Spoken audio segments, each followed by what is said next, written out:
भले ही हम खबरों से सरोकार रखते हैं, लेकिन दिल हमारा भी दुखता है जब ऐसी कोई घटना होती है। आप तक रिपोर्ट करते हैं, सारी चीज़ें लेकर आते हैं, अपनी संवेदनाएं और मन को काबू में रखते हैं, लेकिन भावभीनी श्रद्धांजलि उन सभी पीड़ितों को जिन्होंने अपनी शहादत दी कल पहलगाम में। शहादत ही कहेंगे इसे, क्योंकि हर व्यक्ति वहां पर भारतीय था, और अगर कोई सीमा पार से आए, आतंकवाद के नाम पर आए और किसी की जान ले, तो जिसने भी अपनी जान गंवाई वो देश का शहीद ही कहलाएगा। नमन सभी को। तो खबरों में, जम्मू कश्मीर के पहलगाम में कल बड़ा आतंकवादी हमला हुआ, जिसकी तस्वीरें आप देख रहे हैं लगातार, जिसमें 27 लोगों की मौत हो गई है, 17 लोग जख्मी बताए जा रहे हैं। 4 आतंकियों ने टूरिस्टों पर ही हमला किया था। एनआईए की टीम जम्मू कश्मीर में मौजूद है और आतंकी हमले की जांच में सहयोग करने पहुंची है। गृह मंत्री अमित शाह जम्मू कश्मीर में हैं और आतंकी हमले वाली जगह पहुंचकर उन्होंने हालात का जायजा लिया। दूसरी तरफ दिल्ली में भी हलचल तेज है। वहां प्रधानमंत्री मोदी अपनी सऊदी अरब की यात्रा बीच में छोड़कर वापस लौट आए हैं। उन्होंने एयरपोर्ट पर ही एक बैठक की है और आज शाम 6 बजे सीसीएस यानी कैबिनेट कमेटी ऑन सिक्योरिटी की एक बड़ी और महत्वपूर्ण बैठक होने वाली है।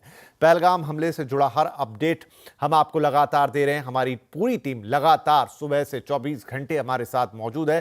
पहलगाम से सीधे जुड़ रही हैं कोमल सिंह, जबकि दिल्ली से असीम मनचंदा और रोहन सिंह भी हमारे साथ मौजूद हैं। तो पहले हम चलेंगे स्पॉट पर जहां कोमल मौजूद हैं, ग्राउंड जीरो पर। कोमल, आतंकियों को लेकर फिलहाल क्या अपडेट है और अमित शाह के दौरे से क्या जानकारी निकल कर आ रही है फिलहाल? देखिए, जितना बड़ा हमला था उतना ही बड़ा गृह मंत्री अमित शाह का दौरा था। वो कल शाम 7 बजे आए और आज शाम जब निकले, जाते जाते भी वो अस्पताल में उन जख्मी लोगों से मुलाकात करके गए जो अनंतनाग के अस्पताल में थे। और अनंतनाग के अस्पताल में 15 लोग थे जिनको गोलियां लगी हैं, जिनमें 4 लोग जो है वो गंभीर रूप से घायल हैं। उनसे मिले, उनको हौसला दिया और उन्हें ये आश्वासन दिया कि जिन लोगों ने उन्हें इतनी बेरहमी से उनके रिश्तेदारों को मारा है उनको नहीं बख्शा जाएगा। और यही एक हौसला जो है वो इंसान की हिम्मत को और बढ़ाता है, और यही एक हौसला है जो इंसान को ये बताने की कोशिश करता है कि जम्मू कश्मीर में ये ना सोचे कि दोबारा आना नहीं है। ये एक ऐसी घटना थी, निंदनीय घटना थी, जिसके लिए पूरा भारत नहीं बल्कि पूरा विश्व जो है आज भारत के साथ खड़ा है, आज यहाँ के लोगों के साथ खड़ा है, आज उन लोगों के साथ, उन परिवार के साथ खड़ा है। लेकिन आपको बता दें कि पाकिस्तान से हिंदुस्तान में आना आसान नहीं है। हम एक घर से अगर किसी अनजान घर में भी जाना हो तो 10 बार गली मोहल्ले में पूछ कर जाते हैं। लेकिन कहाँ पाकिस्तान के आतंकियों ने हिंदुस्तान आना था, और क्या हिंदुस्तान में बिना किसी मदद के वो आ सकते थे? नहीं आ सकते थे। यहाँ पर पाकिस्तानी आकाओं ने OGW की संख्या बढ़ाई है और वही OGW हैं जिनकी उन्होंने मदद की है। बता दें कि त्राल का आसिफ है सबसे बड़ा आतंकी, यही था जिसकी तस्वीरें भी हमने दिखाई हैं। यही सबसे बड़ा आसिफ जो आतंकी है, त्राल का रहने वाला है, कश्मीर त्राल का रहने वाला है। लंबे समय से ये आतंकियों के संपर्क में था, खासकर पाकिस्तानी आतंकियों के संपर्क में था। क्या मिलता था इसे? वहाँ से ड्रग्स मिलती थी। क्या मिलता था? पैसा मिलता था। क्या मिलता था? सारी सुविधाएं मिलती थी और हथियारों का जखीरा भी वहाँ से मिलता था। मतलब पाकिस्तानी आतंकी आए, पहले हथियारों का जखीरा यहाँ पर आता है, फिर आतंकी घुस जाते हैं, फिर प्लानिंग होती है, फिर रैकी की जाती है और रैकी करने के बाद हमलों को अंजाम दिया जाता है। इतना बड़ा हमला कोई 2 दिन की साजिश नहीं थी। लंबे समय से पाकिस्तानी आतंकी यहाँ पर थे। किसने पनाह दी, ये बड़ा सवाल है। कहाँ कहाँ वो रहे, ये बड़ा सवाल है। कहाँ खाया, कहाँ प्लानिंग की, किसने उन्हें ये बताया कि पहलगाम का वो इलाका जहाँ पर बहुत ज़्यादा तादाद में सैलानी आते हैं, वो जंगल फॉरेस्ट वाले एरिया में वो घोड़े पर बैठकर वो अपने वहाँ पर वादियों का नज़ारा लेते हैं, किसने उन्हें बताया? लोकल लोगों ने बताया। पाकिस्तान से आए आतंकियों को नहीं पता है कि यहाँ पर अवंतीपुरा कहाँ है, पहलगाम कहाँ है, अनंतनाग कहाँ है जी। जब तक लोकल की उनको सपोर्ट नहीं मिली। तो ये सबसे बड़ा सवाल है कि स्थानीय मदद मिली है, लोकल मदद मिली है उन्हें, और ये OGW जिन्होंने इसका पूरी गाइड की तरह उनको जो है बताया है, रास्ते बताए हैं, जगह बताई है, वहाँ पर जाके पूरी प्लानिंग और पूरी रैकी के साथ इतना बड़ा हमला हुआ है। मतलब ये वाहनों पर हमला करने की एक नई टेक्निक के साथ उन्होंने पिछले 2-3 साल से सेना के वाहनों पर हमला करना शुरू किया, जो कि जम्मू संभाग में भी बहुत ज़्यादा हुए। उनको छोड़ के अब ये नई टेक्निक से अब सैलानियों को निशाना बनाया। 1 नहीं, 2 नहीं, 3 नहीं, बल्कि 25 से ज़्यादा सैलानियों को वहाँ पर जो है वो गोलियां उन पर बरसाई, जिसमें 27 हमारे लोग चले गए। तो कौन है इसका जिम्मेदार? कोई नहीं। जी कोमल, और यही करके TRF ने जिम्मेदारी ली है। जी, और यही अब हिसाब किताब किया जाएगा। जो भी इसके लिए दोषी है उसको छोड़ा नहीं जाएगा। देश के गृह मंत्री बोल चुके हैं, देश के प्रधानमंत्री बोल चुके हैं, तमाम एजेंसियां इस पर लग गई हैं। जो भी इस हमले में जिस भी हैसियत के साथ शामिल है उसका पूरा हिसाब होगा, यहां से लेकर पाकिस्तान तक। चलिए मैं थोड़ी और अपडेट्स ले लूं। असीम हमारे साथ है, तो असीम अब काफी सारे इंफॉर्मेशन दिए यहां पर कोमल ने कि एग्जैक्टली वहां पर क्या हुआ, क्या संभावनाएं, क्या आशंकाएं, किस तरीके से इसको अंजाम दिया गया होगा। सरकार के मोर्चे पर अब फिलहाल क्या एक्शन है, क्या किया जा रहा है?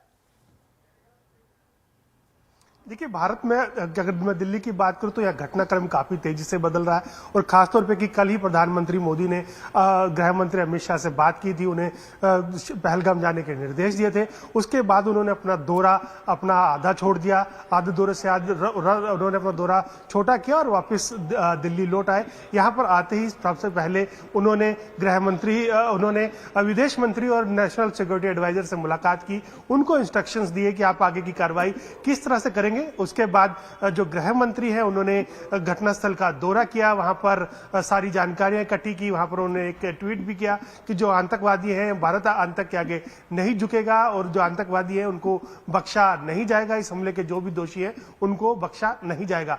अब गृह मंत्री अमित शाह वापस लौट रहे हैं श्रीनगर से। उन्होंने ऑलरेडी फ्लाइट ले लिया, थोड़ी देर में वो दिल्ली के अंदर लैंड करेंगे। यहाँ पर कैबिनेट कमेटी ऑफ सिक्योरिटी की बैठक होने वाली है। वित्त मंत्री निर्मला सीतारमण भी अपना यूएस का दौरा आधा छोड़ करके वापस लौट रही हैं और वो भी इस बैठक के अंदर मौजूद रहेंगी। इस बैठक में आगे की रणनीति वहां पर तय की जाएगी और उसके बाद हो सकता है कि सरकार एक सर्वदलीय बैठक बुलाए और सभी पार्टियों को वहां पर उसकी जानकारी दे कि आगे की सरकार क्या कदम उठाने जा रही है, क्या रणनीति सरकार इसको लेकर के करने वाली है।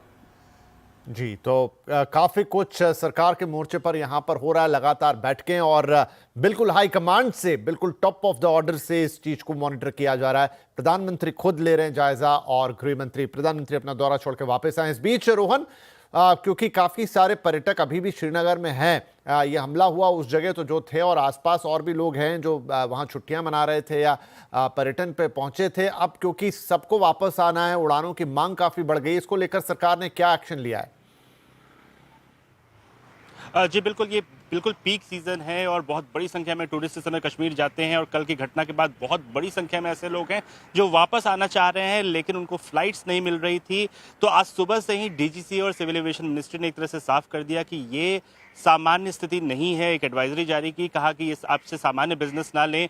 सभी एयरलाइंस को कहा गया कि वो जो अपनी फ्रीक्वेंसी है उसको बढ़ाएं, एडिशनल फ्लाइट्स चलाएं। साथ ही ये भी कहा गया कि कोई भी व्यक्ति अगर कैंसिल करता है या रीशेड्यूल करता है किसी कारण से तो उसे पूरी तरह से वेवर दिया जाए। और इसका ही असर देखने को मिला। सभी एयरलाइंस, चाहे एयर इंडिया हो, इंडिगो हो, स्पाइस जेट हो, सबने लगभग इस महीने के अंत तक श्रीनगर की जितनी फ्लाइट हैं टू या फ्रॉम, दोनों में ही रीशेड्यूलिंग के लिए, कैंसिलेशन के लिए पूरा वेवर देने की घोषणा की है। कई एयरलाइंस ने एडिशनल फ्लाइट्स चलाने की घोषणा की है। एयर इंडिया 4 एडिशनल फ्लाइट चला रही है, 2 दिल्ली से, 2 मुंबई से। साथ ही आज सुबह में से लेकर अब तक सिविल एविएशन मिनिस्ट्री ने करीब 7 अतिरिक्त फ्लाइट चलाई है और जब तक जानकारी मिली है 3,500 से ज़्यादा ऐसे लोग हैं जिनको सुबह से जो है वो अलग अलग जगहों पे जो है उनको फ्लाइट्स दी गई है, उनकी सुविधा दी गई है। और एयरपोर्ट से कहा गया कि कोई व्यक्ति अगर एयरपोर्ट पे आ जाता है तो उनकी रिफ्रेशमेंट की या जो बाकी समस्याएं हैं उनको कोई दिक्कत ना हो, लोगों को, पैसेंजर्स को कोई दिक्कत ना हो, उसका पूरा ख्याल रखा जाए एयरपोर्ट की तरफ से। तो कोशिशें की जा रही हैं लेकिन चूंकि बहुत बड़ी संख्या में डिमांड बहुत ज़्यादा है तो इसलिए आज और कल के बीच जो फ्लाइट्स है उसमें शायद आपको जगह ना मिले, बहुत ऐसी कम संभावना है। लेकिन तमाम जो अलग अलग एयरलाइंस हैं वो कोशिश कर रही हैं अतिरिक्त फ्लाइट्स चलाने की। साथ ही जो ट्रैवल OTAs हैं, चाहे जैसे ईज माई ट्रिप, मेक माई ट्रिप, ये सारे अपने अपने स्तर पर घोषणा कर रहे हैं, फंड जो है रिफंड की घोषणा कर रहे हैं। तो कोशिश की जा रही है एयरलाइंस की तरफ से, सरकार की तरफ से यात्रियों की समस्याओं को कम किया जाए, लेकिन अगले कुछ समय तक ये समस्या बनी रहने की उम्मीद है क्योंकि डिमांड बहुत ज़्यादा है। चलिए, तो काफी अलग अलग जो मोर्चे हैं उन पर एक्शन लिया जा रहा है और सिचुएशन को ईज आउट करने की कोशिश की जा रही है। फिलहाल के लिए कोमल, असीम और रोहन, आपका बहुत बहुत शुक्रिया। लगातार आपसे अपडेट लेते रहेंगे, हर पल की ताज़ा अपडेट। फिलहाल